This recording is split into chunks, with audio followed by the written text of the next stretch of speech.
game will ever be the same. Gon' turn up the game. We gon' turn up the game. Change. Gon' turn up the game. We gon' turn up the game. Change. Gon' turn up the game. We gon' turn up the game. Change. Gon' turn up the game. We gon' turn up the game. Change. All right, good afternoon. We are back with Game Changers Podcast. It is your girl, Shavon Eal'ease, and I am here. We're going to have some serious girl time chats today with my favorite girl, Ylande Blanc, okay?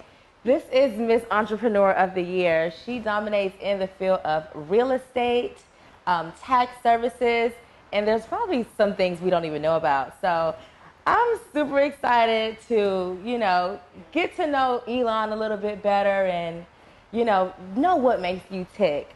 So I'm going to leave that there and give you the floor to introduce yourself. Like, what's something you want our listeners to know about you? I'm so happy to be here. Thank you for having me. It's a pleasure to be here. And I'm just, grateful to have, people like you and, as an entrepreneur. And you look amazing. I just want to tell you that. And so, yes, like Shavon was saying, my name is Ylande Blanc. I am in South Florida. I'm also a real estate agent and also a tax preparer, an entrepreneur. And my background is Haitian. And I'm based out in Broward.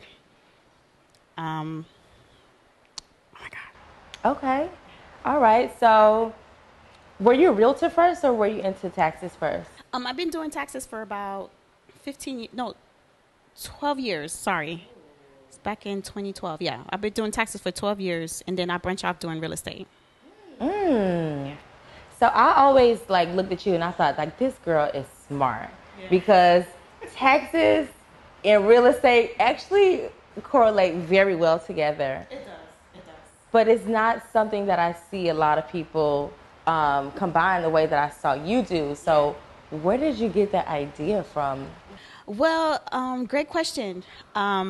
When I was doing taxes, one of my clients was like, you should do real estate. You have the personality, of course, the looks, and, maybe you should look into real estate. Taxes and real estate kind of go hand in hand. And I was like, you know what? You're actually right.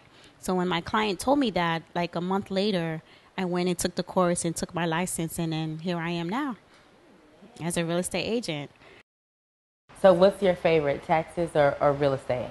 Oh my God, I don't have a favorite. They're both, I make money with both of them. So, and then it's I feel like I like both of them, honestly. I like both of them. I don't have a favorite. I enjoy doing both. Was it last year? This show came out. What is it? Tampa. Real Selling Sunset Tampa, right? Okay, yeah. And I love that because it was owned by a Black woman. Yeah. She had all Black women on the firm. They were selling multi-million-dollar properties, and they looked amazing doing it. Yes. And I feel like that inspired so many young Black women to step into the field of real estate. And I also know that real estate can be very challenging because there's a pretty low entry to barrier. What's that next step look like when it comes to actually getting clients and closing deals and making a living out of it? There is challenge, but I don't pay attention to the competition out there. You just got to be you, and based on, how you get clients. Me, I'm a people person. I go out and I speak to people. I network a lot. That's one of my big secret of me being very successful is that I network with a lot of people and I do business with them as well. And I'm a people's person. So I don't really look at it. There's challenging, probably with the market, probably with new agents. They probably have a little, it's a little challenging for them to get, business. But as for me, by me doing taxes, hey, I tell my clients, listen, I'm a real estate agent. If you're looking for a home anytime soon, just let me know. And, I can help you. I can assist you with that. And a lot of my business come from my tax clients. Oh, so they work. Yeah, it does. Everybody needs their taxes done. Everybody needs a home. Exactly. So it makes sense. I love that. I love that. I love that. And one thing, if you guys aren't following her on Instagram, make sure y'all check her out because baby be out and about and like you're always so positive. You're always connecting with such amazing people and, you know, genuine connections. Like you and I met in like a networking type setting. So, you know, like, see where it can go. And so obviously it sounds like that has been like your game-changing gem. Networking, building relationships, because after that, the rest is just 1 + 2. So networking is actually a skill that not everyone has. Like, is that something that you developed over time? Like, are there any rules of thumbs that you can share about networking and actually converting those relationships to something valuable? Get into the tax business and the real estate business, I had to learn. I had to read books and, you know, go to seminars. I had to learn how to like kind of work on my communication because my communication wasn't the best. So that's something that I've learned in the beginning of my career, and with that, you know, building up my confidence as well. So the confidence it plays a huge part of it, you know. And what I would do, my secret is that I would be in front of the mirror at home and kind of like, you know, just either I'm saying my affirmation or just, you know, talking to myself. Well, they say there's no such thing as talking to yourself. You know, God's always hearing you. God's hear you. So I'll just see in the mirror and I'll just like, you know, practice on my communication and practice on my posturing myself, you know, like walking with confidence, like, oh, you know, I'm that, you know, so, so that kind of, that's something that I had to work on. So I wasn't born with it. You know? I always say it's not what you do, it's how you do it. And I'm glad that you said confidence is something that really gets you to the next level because I'm a big advocate for that. And it's not even that I'm such a confident person. I've just learned to really embrace my flaws and like laugh at myself a little bit. And that makes me not so scared to not be perfect. And it also makes other people feel comfortable to not be perfect as well. And that way we're able to build those genuine connections. Yes, exactly. Because like networking is really just building a relationship, being around like-minded people and helping each other out on the most basic level. And I think for me, instead of like approaching it that way versus I'm trying to get a deal, I'm trying to get a client, it's a whole different energy to it, you know? So I love that you incorporate that mindset and that wellness into like, you know, I believe I'm that girl. So by the time you walk out the house, it's just like, it has to be so. And people feel that. I feel that. I always love being with you. I'm like, Eli, you just... Oh my gosh. So, you're booked and busy between taxes, between networking, between realty, between having a son. What does your personal life look like? Do you have fun? Like, what? In the journey, while I was, you know, in the beginning of my career, I've learned to not only work on my communication skills, but I've learned to love myself. I've learned to like, you know, feel comfortable in the skin that you are, because at one point, you know, I had low self-esteem at one point. So I've really learned to like love myself. I have good time with myself. I have like self-help. I go self-care, you know, take yourself on a little spa, or, you know, like you did my facial. So doing self-care, taking care of myself. And also just like, I like to travel. I travel a lot in my person. That's but it was never like that. I have to say that I prayed. The things that I pray for is now actually happened. I pray for traveling. I pray to be successful, and I pray to like, you know, just travel the world and be with like-minded people. It's actually, you know, happening to me. Man, won't he do it? Ooh, I love when somebody bring the Lord into it.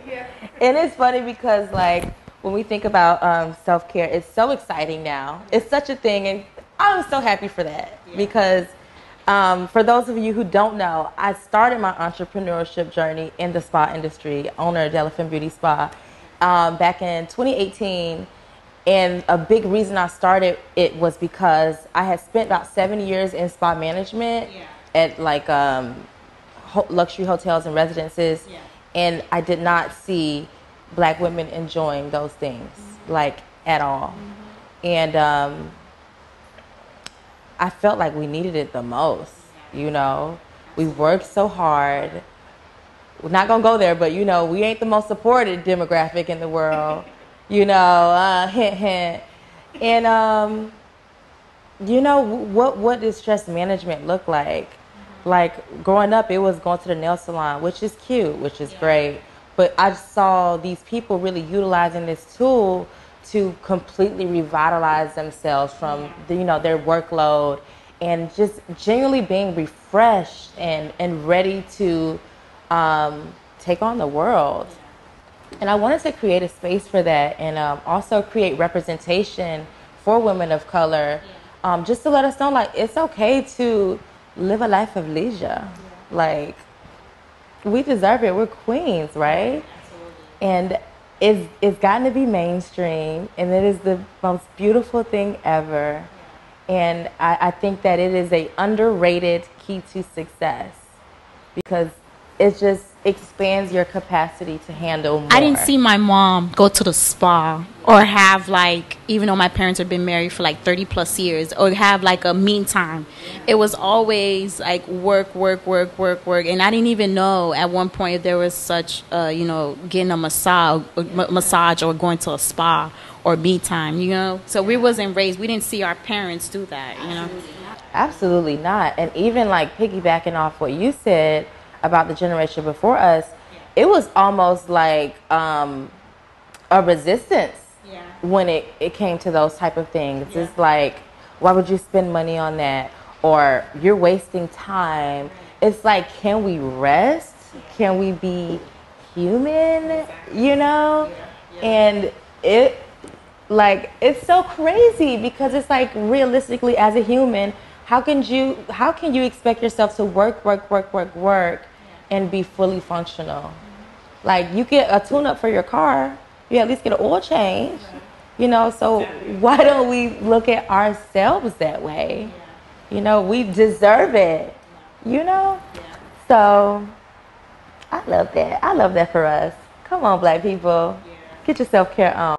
So you mentioned like God and like him being in the mix of that self-care, like along with traveling, along with spa days, there's prayer, and you know how he just come through in the clutch and bring it all together. Is that something that you were raised? Were you raised as a believer, or did you? The church. My dad is a pastor, so for like 30. My dad's been a pastor for, I would say, 20 plus years. So my childhood was, I remember, is going to church. Go to church. Be on I was on lockdown. Of course, I was a girl. You know, the island people like to have their girls on lockdown. See, I was more on lockdown than my brothers, because my brothers, they had more free time than I did. So there was time I couldn't go to dance, and if I go, my dad would be outside waiting for me. He would wait. He would wait outside. I was like, oh my gosh, so embarrassing, but so yes, I was born as my parents' Christian Baptist church. Certain things that you want to happen in your life, you don't want to beg God, you know, for, oh God, I want to have money. No, have a plan, like the Bible said.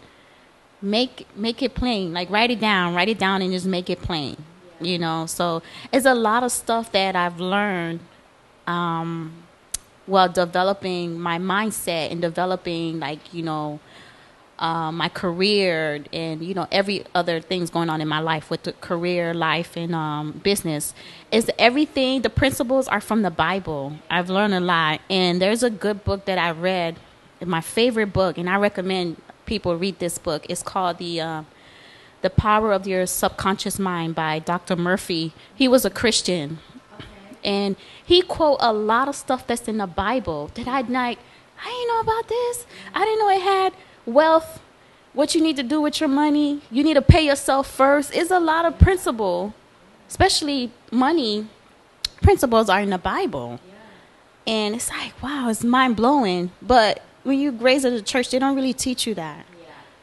I know all the Moses story, the Jesus story, the Adam, the Eve story. I don't heard it all. Jeremiah, Delilah, Job, David, all of them. I know, girl, I'm raising it. Listen, it's just been in the church for like almost all my years. Like I would say more than half of my year. It's like I've known it all, and I've seen like miracles happen in church. My mom is a very, very big, like, she's a prayer warrior. Yeah, she would to this day, my mom wakes up at 5 o'clock and she would grab her Bible and just start praying. Like, Real, yeah. I also grew up in the church. My mother was similar. Really? Like, I would hear her in the wee hours of the morning speaking in tongues, crying, smacking oil on the walls, like going all the way there. And I feel like, what is she doing? Touching us. I'm like, okay, Mom. And, it's funny growing up. I didn't really understand it. Like, even though I was involved in the church, no one actually broke it down and said, this is how this relates to real life. And it was a time where I because I didn't understand, I kind of resented the church because I could only see like the surface of it, and I saw the humanity in it, and it's just like, oh, you're just trying to, get something out of us. You're just trying to make us think a certain type of way. And it wasn't until I stepped way away from the church, got my tail handed to me, and thankfully, because I had that foundation, I knew who to turn to in those times. I went back to seeing my mother on her knees, and I knew, okay, that's where we're going. And that's when I actually started to build a relationship with God.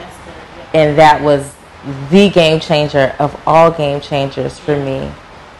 Because when you lift things up into prayer, it goes beyond the physical.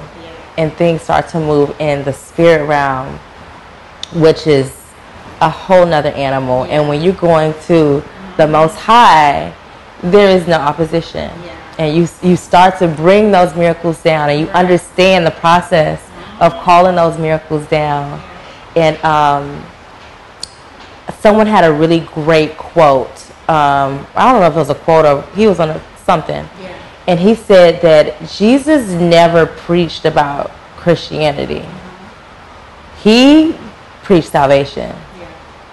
And he preached kingdom principles.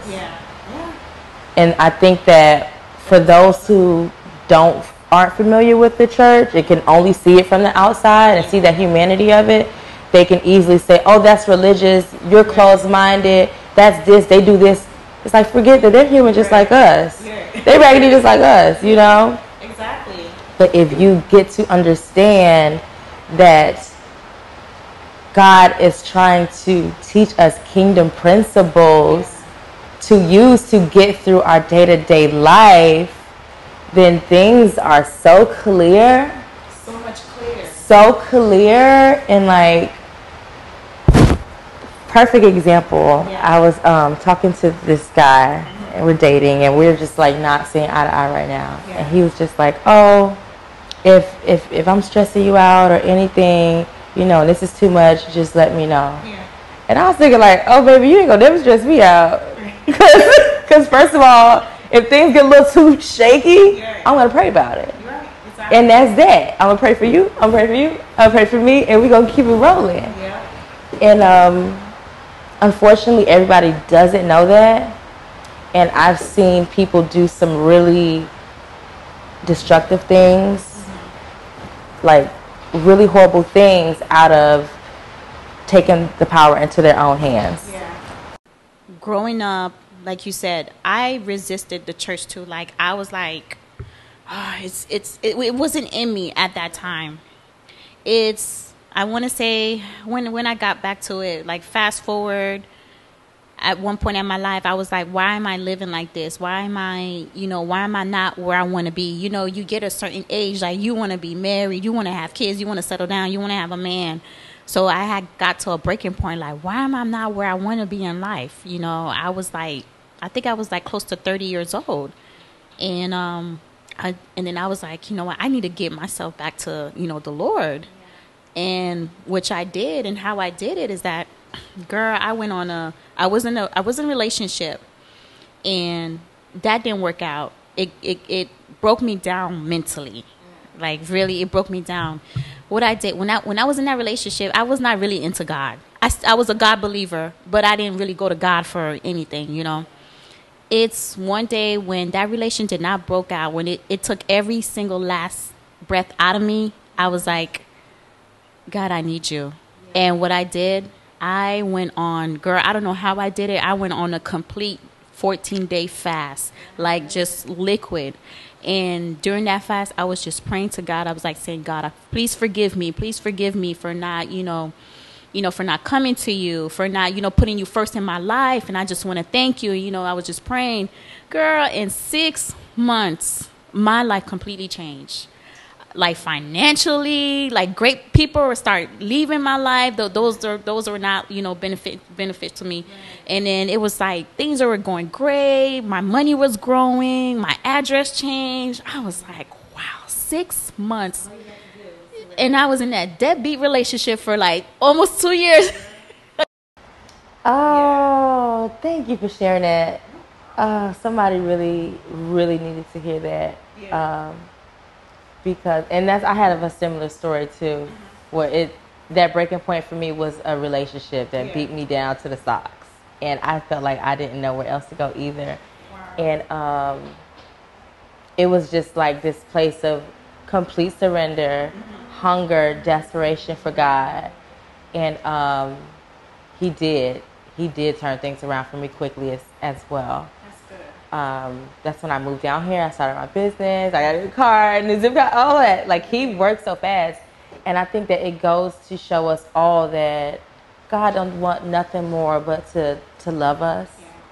Yeah. But He is not a forceful God. Yeah. We do have free will. Yeah. And if we are willing to subject ourselves to environments that are not healthy for us, right, or are not in alignment, right, with His principles, He's not going to force us out of it.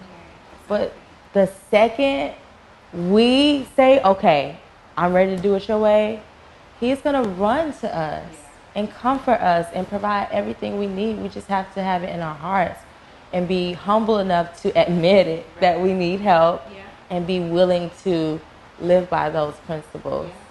Why do I feel like I have to suffer to make it? Just like going back to, like you said, growing up in the church, and the same for me, there was a real disconnect when it comes to having a relationship with God. Like, they didn't teach me how to do that. They didn't teach us how to pray. They told us the stories they wanted to tell. And I think that turns so many people away, because on Monday morning, we felt inspired on Sunday, thank you, but we don't know, like, how are we supposed to carry ourselves in our work? How are we supposed to carry ourselves in our home, in our businesses? And all of that information is actually in the Bible. Growing up in a home, my parents wasn't so positive. They injected so much fear into me, and that's another thing that I had to unlearn. Like, that's something that I had to release, a lot of fear. They injected a lot of fear in me, a lot. And it was like, oh my God, like, it was really bad. So me, as a parent, I find myself doing these things, like thinking like my mom, like trying to, oh my God, don't be so negative. Like, I couldn't do a lot of things when I was growing up. So, I'm like on my son behind, but I'm trying to, I think I'm getting better. I'm getting better at it. It's just like, the negative, my parents was negative. I ain't gonna lie. They were negative a lot. Their mindset was like ridiculous. I think that the generation before us, they were definitely raising us on survival mode. Yeah. Exactly. And a lot of that is fear-based. You feel like, I'm going to lose this at any second if I don't protect it or if I don't work hard. And gratefully, their work did create a foundation for the next generation where we have access to more things and more freedom and more resources so that we can start to be aware of those roadblocks and work through them. Because, it was tough for me. I was, because my parents were similar, and they were really strict too, I was super rebellious. So I was like, oh, if this is right, we're wrong at, because I'm going to go over there. Like, literally. And I was super freaking reckless. Like, I'm saying this in front of my baby right now. Yeah, mommy was reckless. And, like, I really did not care about nothing. I was, like, at the whim of my emotions, and I'm very emotional. And I just lived this rock star life, and anything went. I didn't care about nothing, I swear to you. If it wasn't for having him, I'd probably be backpacking on the couch somewhere, just doing whatever. So God knew what I needed, and He blessed me with a beautiful baby boy. That's what every child. It's your time to shine. Y'all want to meet my young king? Come on, come on, come on. This is Malcolm. Oh, now right, because everybody knows that he said he wanted to be on the show tonight. Do you want to say anything to the people? Not yet? Yeah? What you want to say, baby? Is that you really got to thank God for the things that you have and be grateful, because you never know when something could go downhill, and you don't want to lose your faith in God, because God always will have it back. Oh, amen. Amen. Amen to that. Yeah, I think that my relationship with him is more important than like anything, because I didn't always feel like I had that relationship with my parents, and I missed out on so much guidance. I always wanted to make sure that not only am I showing you what I'm doing, but I'm also explaining it to you and giving you space to question things and figure out yourself, and how you gonna make our bloodline even better, because there's so much mixed information out there, especially about you have a son, I have a son, a young black man. If they're not getting the truth from home, then it's going to be difficult for them. It is. Even if they have all the money, it's going to be difficult for them. It's on a self-worth level. Yeah, true. You want to sit back over there? Okay. All right, we have 35 minutes. Okay, all right. Well, this was good. So, are there any new projects that we should know about that you're working on? Or how can we connect with you? I launched my tax course last year, so I'm working on another one. I'm going to come out with a tax course, and also I'm coming out with a podcast. It's under construction right now. Okay. So the vision of that's going to be more of a Oprah Winfrey, because I see myself as a Oprah Winfrey. The younger Oprah Winfrey, Oprah's still young, but right. So I'm working on that right now, and my social media is Ylande.Blanc, YLNDE.BLANC. That's my Instagram and my Facebook. Okay. All right. So we had an amazing conversation. We went a little all over the place, but it was all worth it. Yeah, always. It's always a pleasure to have you. Thank you so much for showing up today. Thank you for having me. See, when you talk about God, it's just the energy kind of shift in the room. There's a shift in this room. I'm feeling it. I'm like, damn, I feel a lot calmer. At first I was a little, I was a little nervous. So now it's like, talking about God, it's just like, wow. I felt so calm and comfortable. It's like the energy kind of shifts. He'll do that. And he's that big. And this, for the record, if y'all don't know, this is kingdom right here. Yeah. So anybody that come on here, you are safe. Right. Okay? This is a nurturing, loving God-loving ecosystem for us to all grow and thrive and share and teach each other. Started to be a lot easier then versus when I was really backed off on, like, I didn't really go to God. Like, my days would be up and down, up and down, up and down. So now, right, you're trying to handle everything. So now when you kind of lay back and, okay, God, you got this. I've worked on my emotion as well. That plays a huge role. That's my emotions. You know, they say women are emotions. Women, they get very emotional. So I've worked on that, and I think I've mastered, not all the way, I would say a good 90% of my emotions. That's so important because we make a lot of emotional decisions, and emotions are such a temporary thing. That's the thing. So when you do things out of emotions, it's like, oh, I have to actually deal with this, and I don't even feel like that no more, you know? And emotions are also, depending on your environment, they're an opening for the wrong types of influences, for sure. But I don't know, girl, this feeling like we might need a part 2. Well, make sure you guys connect with Ylande, especially if you are in the real estate industry or you want to know more about being a tax professional. She's got a course to teach you everything you need to know, or just watch her be a fly girl for the kingdom of the Lord. Thank y'all for tuning in. It's been a pleasure. Of course, special thanks to our sponsors here at Boss Nation Network. We appreciate you so much for making this all possible and creating a positive space for us to thrive and connect. God bless you. God bless you. God bless you. All right. See you next Wednesday.